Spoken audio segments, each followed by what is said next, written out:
Alors maintenant, on va faire le deuxième tissu, on va faire le tissu rectiligne. Donc, je vais aller ouvrir ici le velours côtelé.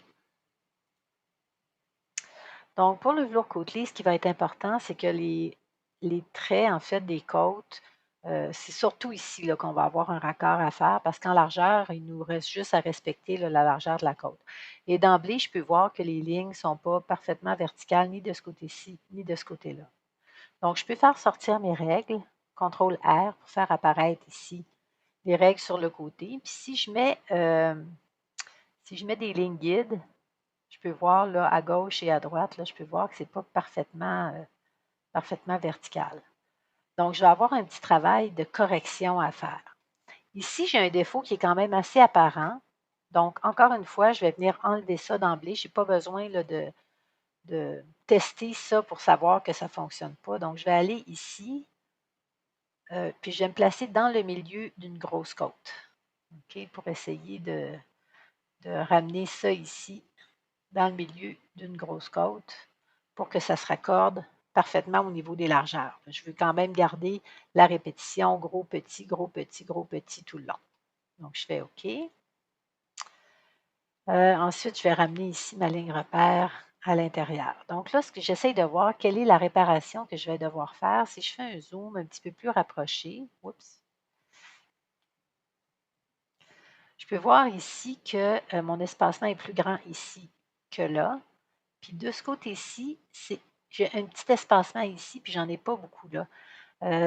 J'ai l'impression que c'est un problème de déformation.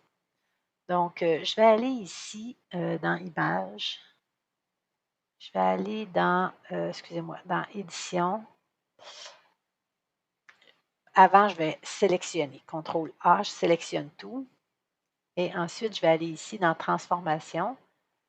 Et dans Transformation, je vais essayer peut-être inclinaison ou torsion. Bon, je ne sais pas trop. Je vais essayer inclinaison. Donc, je vais essayer de déplacer. En fait, je pourrais essayer de déplacer uniquement mon coin ici et le ramener un petit peu vers la droite. Donc, je vais déplacer ça ici jusqu'à ce que ma ligne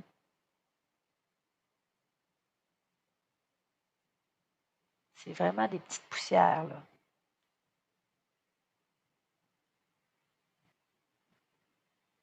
Jusqu'à ce que ma ligne soit le plus verticale possible de ce côté-là. Puis ici, je vais essayer de faire la même chose. Donc, je vais aller vers la gauche, là, plutôt que de rentrer à l'intérieur. Je vais essayer de faire en sorte que ma ligne soit le plus verticale possible. Je vais déplacer ça pour voir. Ça a l'air pas pire, pas pire, pas pire. Donc, ça ici, c'est bon. Je vais faire approuver. Puis là, ce que je vais faire maintenant, je vais désélectionner, CTRL-D, puis je vais voir si mon raccord fonctionne. Donc, filtre, vers translation. Je vais commencer par faire une translation. Ici, je vais mettre ça à 0. Je vais commencer par faire une translation ici pour voir dans le haut si mes raccords fonctionnent. Ça ne fonctionne pas si mal. J'ai des petits trucs. Ici, c'est quand même assez bon. Mais ici, je peux voir là, que j'ai un tout petit escalier. OK? Pas très grand. Donc, je vais faire 0 ici. Puis, dans l'autre sens, je vais déplacer pour voir si mes côtes fonctionnent bien. Puis, je peux voir, oui, ça fonctionne bien. Je respecte toujours gros, petit, gros, petit. Donc, je vais faire annuler. Je vais essayer de refaire ma correction ici. En replaçant ici ma ligne repère, peut-être plus sur la ligne elle-même. CTRL-A, CTRL-T. Je vais prendre uniquement le coin ici en appuyant sur la touche CTRL pour bouger uniquement ce coin-là. C'est vraiment pas grand-chose. Je n'ai pas besoin de beaucoup. Donc, je pense que ça, c'est correct. Je vais approuver. CTRL-D. Puis, je vais retourner voir ici si ma correction est correcte. Donc, ici, 0. C'est surtout dans ce sens-là où on avait un petit accro. Donc, j'ai des petits trucs ici. Ça, c'est assez bon. Puis ici, j'en ai peut-être 3-4 qu'il va falloir que je corrige. Donc, je vais descendre ça un petit peu plus bas. Je vais faire OK.